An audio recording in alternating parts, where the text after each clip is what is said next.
You will hear a number of different recordings, and you'll have to answer questions on what you hear. There will be time for you to read the instructions and questions, and you'll have a chance to check your work. All the recordings will be played once only. The test is in 4 sections. At the end of the test, you will be given 10 minutes to transfer your answers to an answer sheet. Now turn to Section 1. Section 1. You will hear a man telephoning a library to find out about joining. First, you have some time to look at questions 1 to 5.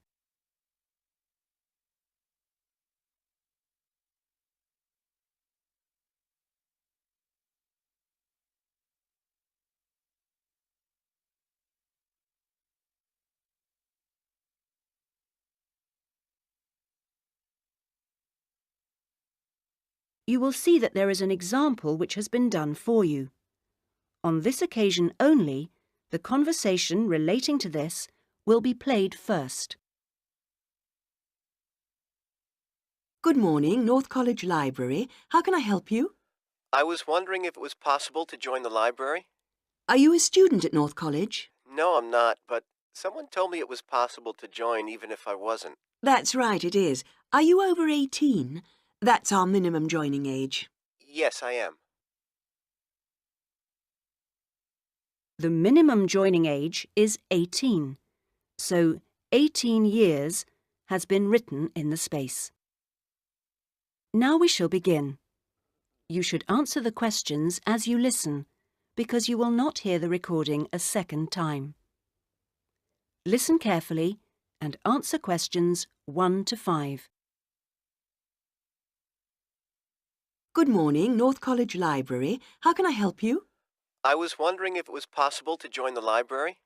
Are you a student at North College? No, I'm not, but someone told me it was possible to join even if I wasn't. That's right, it is. Are you over 18? That's our minimum joining age. Yes, I am. That's no problem then. Could you tell me what I have to do to join? Well, you'll need to come into the library and fill out some forms. You'll also need to bring 2 passport photos with you. We also need 2 documents for ID, so a driving license would be fine. I've got that. And what else? A credit card? No, it needs to have your address on it. Shall I bring a bank statement? Would that do? That'll be fine. Good. Does it cost anything to join? Well, it's free for students here, but otherwise it's £125 per year, or £25 if you've got a current student card from another college. I was at Westerly College until last year, but now I've got a job at Jefferson Steel Factory. It's more expensive than I thought. My local library is free. But you'll find they don't have the range of reference books or facilities which we buy for our students. That's why you have to pay to be an external member. I see. How many books can I borrow? We allow 12 items borrowed at any one time if you're a student, and that includes CDs, DVDs and videos. However, it's only 8 items for members of the public. Fine. And how long can I have them for? Well, you can have both fiction and reference books for 4 weeks, which isn't bad, really. And what happens if I return them late? Like all libraries, there's a fine system in place. The minimum fine is £1.50, but it can be much higher for some items, up to £5 per week. We'll give you a booklet with all the details when you join. You can always renew items, if they're not required by anyone else, by telephoning or logging onto our website. Before you hear the rest of the telephone call, you have some time to look at questions 6 to 10.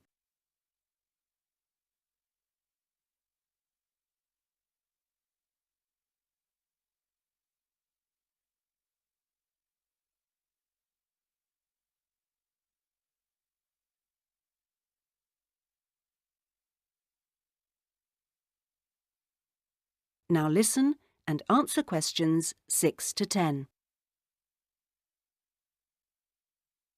What about the computers? Can I use them free of charge?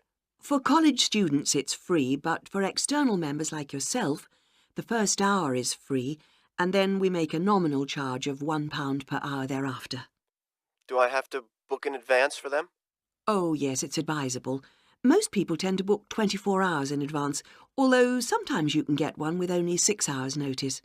However, the earliest you can book a computer is 48 hours before you need it, and you can only book 1 hour at a time. If no one else has booked the computer out, then you may be able to have another hour if you want.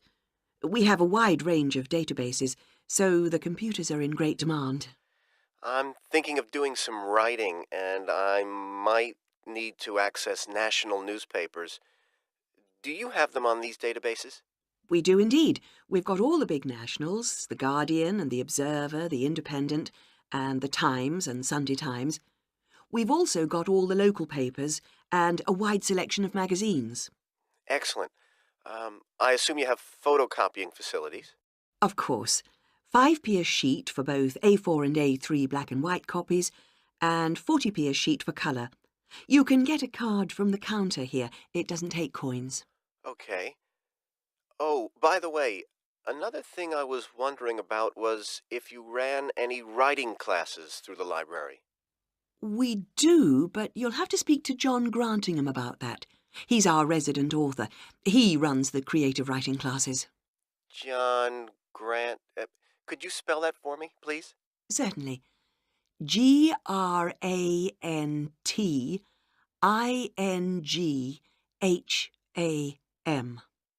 Are the classes here at the library?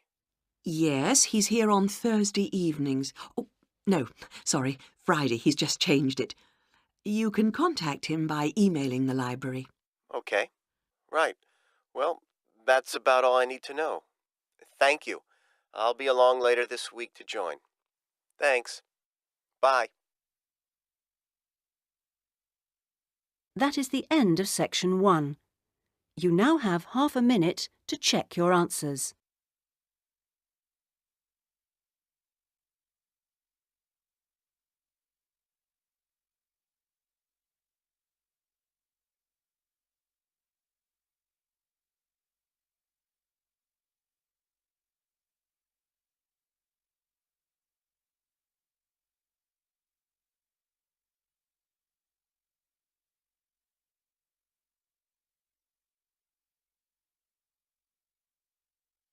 Now turn to section 2.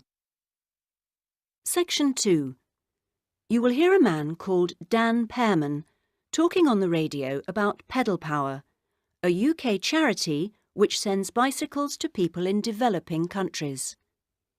First, you have some time to look at questions 11 to 15.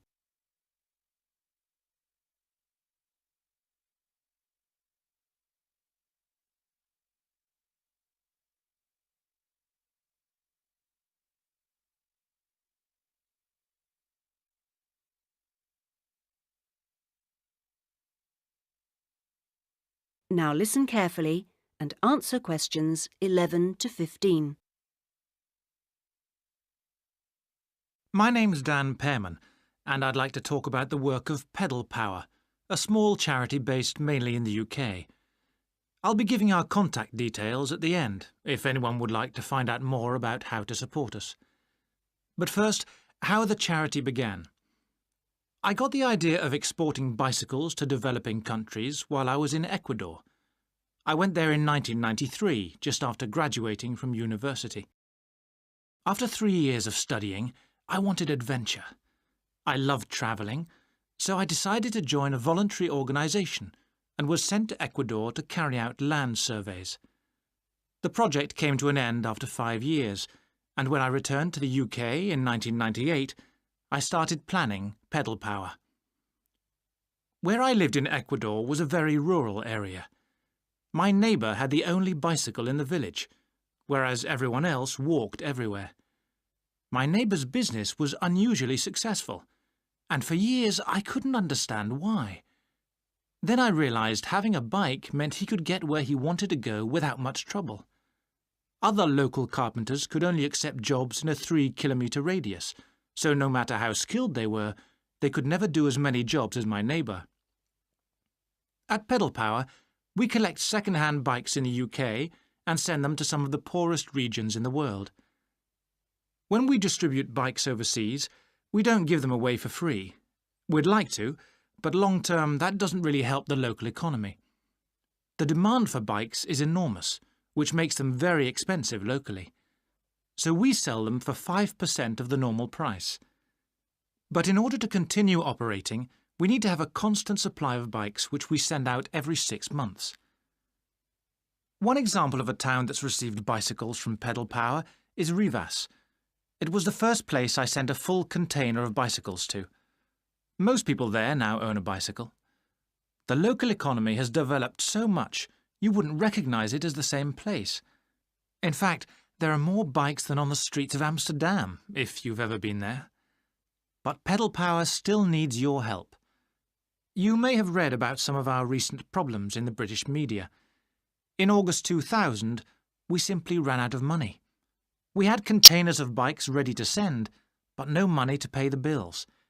It was a terrible situation. We managed to ensure the bikes went out on time, but the other problems carried on for several months. Before you hear the rest of the talk, you have some time to look at questions 16 to 20.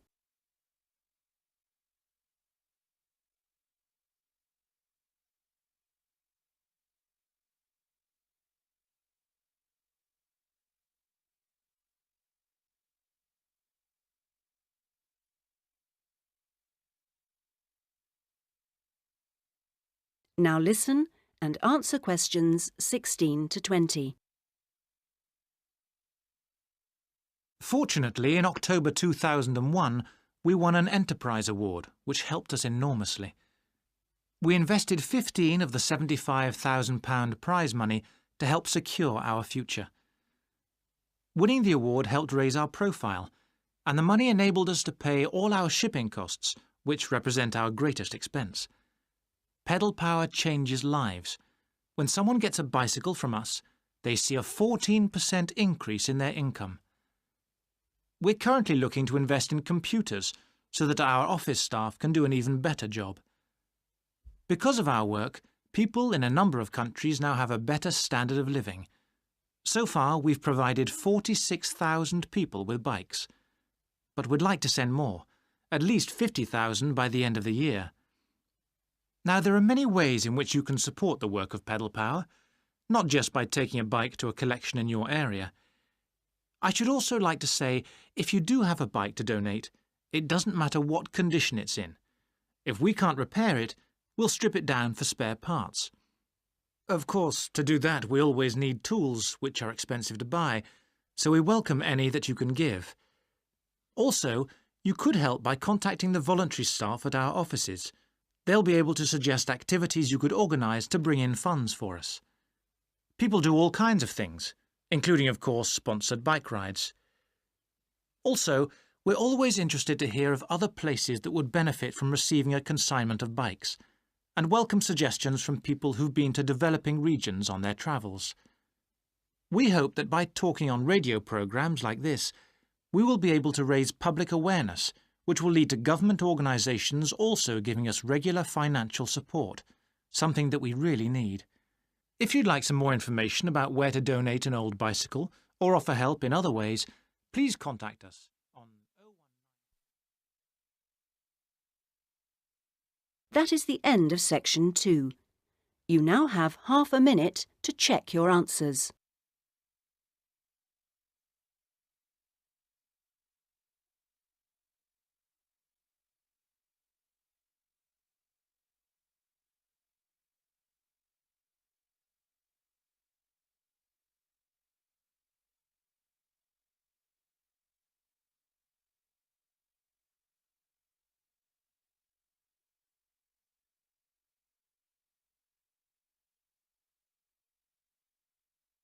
Now turn to section 3.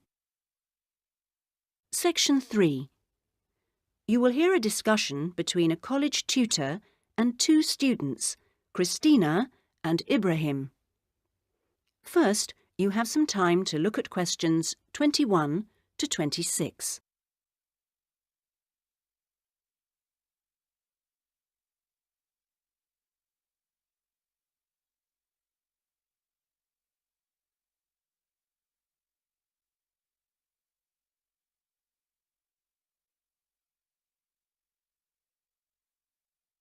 Now listen carefully and answer questions 21 to 26.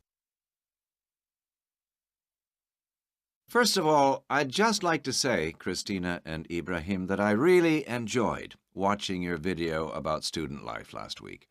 And I could see that the rest of the group did too. You did really well, and I hope that you got a lot out of it. I'd like to use this tutorial as a feedback session where you reflect on the experience of doing the project. So, Christina, I was wondering, what did you enjoy most about making the video? I liked using the camera. Is it the first time you've operated one like that? Yes, it is. Well, the results were very good. Anything else? I also enjoyed visiting one of the British students we filmed. I'd never been inside a British home before. Okay, Christina, thanks. What about you, Ibrahim? What did you enjoy? Well, for me, it was a very good chance to get to know students who are on other courses, because everyone in our group is studying English, and we don't usually have much to do with the rest of the college. Yes, good. Do you think you'll maintain the contact now? Well, I hope so. I've invited 3 of them to have dinner with me next week. Great. If you haven't decided what to make yet, I can tell you they'll love trying Arab dishes. And, of course, it's good for your English, too. Christina, what did you find? What was the most useful aspect of the project from the point of view of the English practice? I think when we were being shown how to edit the film, we had to follow the instructions, and that was very good practice for me. And I also learned some technical words that I hadn't heard before. What about you, Ibrahim? What was the most useful for your English? It was listening to the British students, because they don't speak as slowly as most of the tutors on our course. I think they speak at natural speed, so it forces me to get used to it. And they use a lot of slang. So you learned some new words which will be useful? Yes. Good. I'm glad it helped. Well, we've talked a little bit about enjoyment and about language practice. Were there any other benefits? What else did you feel you'd learned from the project? Was it useful in other ways? Yes, well, firstly, I learned how to use a video camera. And also, I think I really learned a lot about working together with other people.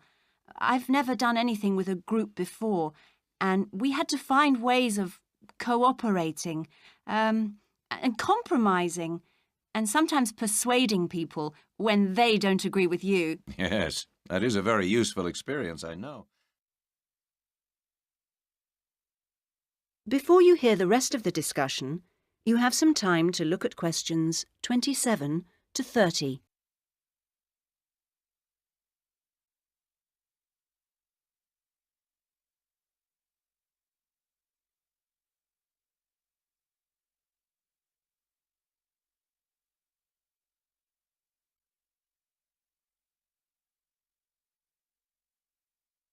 Now listen and answer questions 27 to 30. What about you, Ibrahim? Well, I think I learnt a lot about how important editing is. When you're filming, you think that everything's going to be interesting, but in fact we cut around half of it in the end, and then it was much better. Good. Well, one last thing I'd like to ask. What mistakes do you think you, as a group, that is, made? I mean, to put it another way, if you had to do it all over again, is there anything you'd do differently? We didn't plan very well. For example, we didn't decide on dates when we'd complete each separate step of the project, and we should have agreed about that in the beginning, because we were always late with everything. Right. Anything else? I think we should have tried to experiment more with the camera.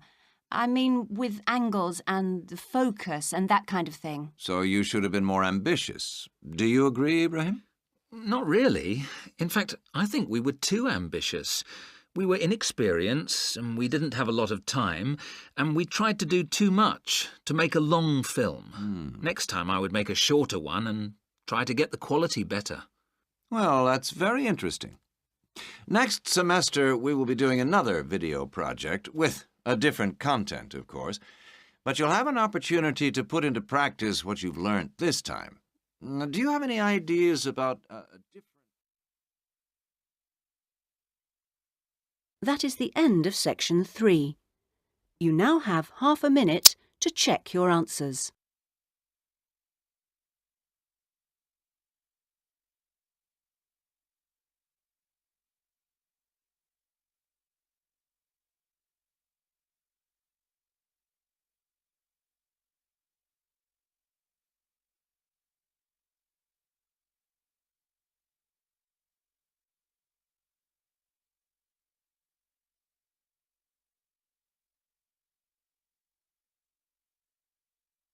Now turn to section 4.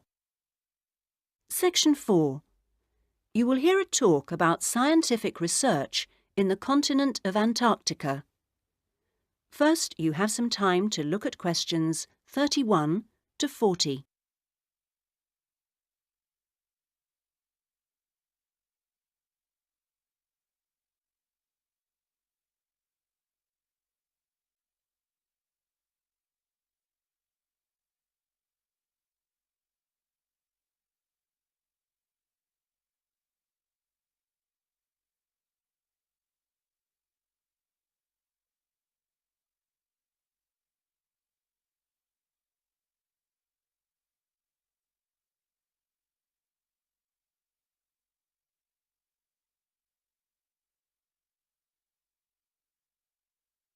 Now listen carefully and answer questions 31 to 40.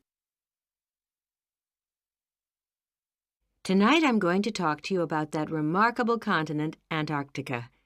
Remote, hostile, and at present uninhabited on a permanent basis. For early explorers, it was the ultimate survival contest. For researchers like me, it remains a place of great intellectual challenge, while for the modern tourist, it's simply a wilderness of great beauty. First, some facts and figures. Antarctica is a place of extremes, the highest, coldest, and windiest continent, and over 58 times the size of the UK. The ice cap contains almost 70% of the world's fresh water and 90% of its ice. But with very low snowfall, most of the continent technically falls unbelievably into the category of desert. Huge icebergs break off the continent each year, while in winter, half the surrounding ocean freezes over, which means its size almost doubles. Research and exploration has been going on in Antarctica for more than 200 years and has involved scientists from many different countries who work together on research stations. Here, science and technical support have been integrated in a very cost-effective way. Our Antarctic research program has several summers-only stations and 2 all-year-round ones. I was based on one of the all-year-round ones. The research stations are really self-contained communities of about 20 people. There's living and working space, a kitchen with a huge food store, a small hospital, and a well-equipped gym to ensure everyone keeps fit in their spare time. The station generates its own electricity and communicates with the outside world using a satellite link. Our station, 01, had some special features. It wasn't built on land, but on an ice shelf, hundreds of meters thick. Supplies were brought to us on large sledges from a ship 15 kilometers away at the ice edge. Living in the Antarctic hasn't always been so comfortable. Snow buildups caused enormous problems for 4 previous stations on the same site, which were buried and finally crushed by the weight. Fortunately, no one was hurt, but these buildings became a huge challenge to architects, who finally came up with a remarkable solution. The buildings are placed on platforms, which can be raised above the changing snow level on legs which are extendable.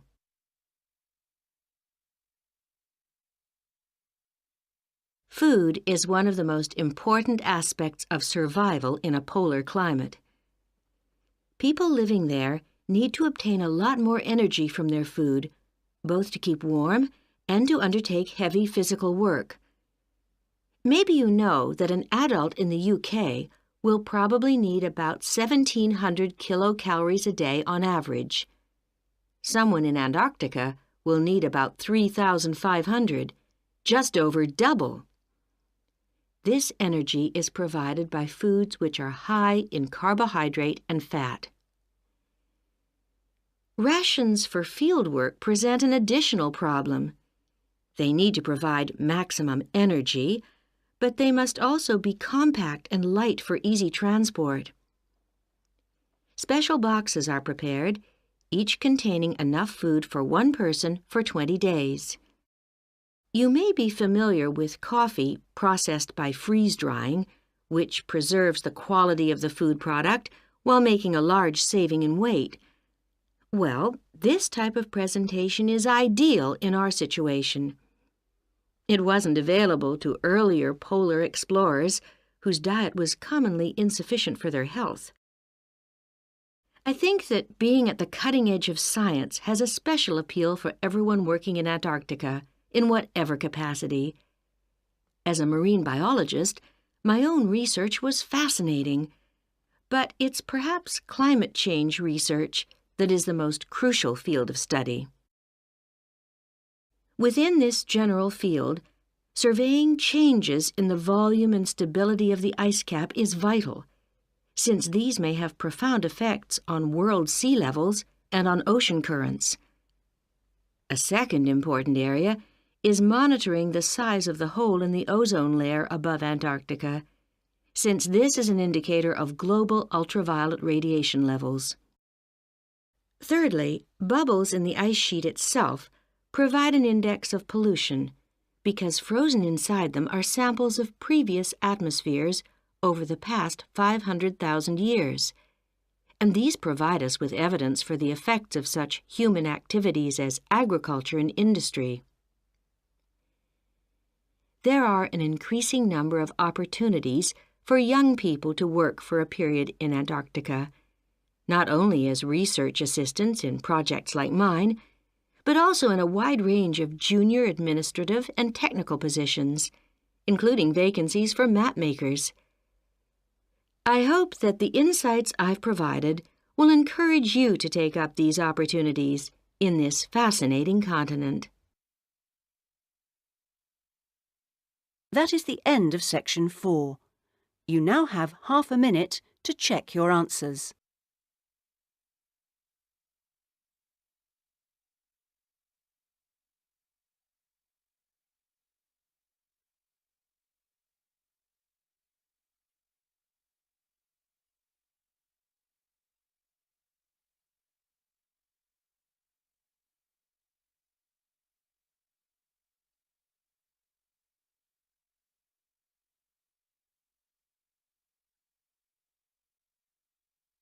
That is the end of the listening test.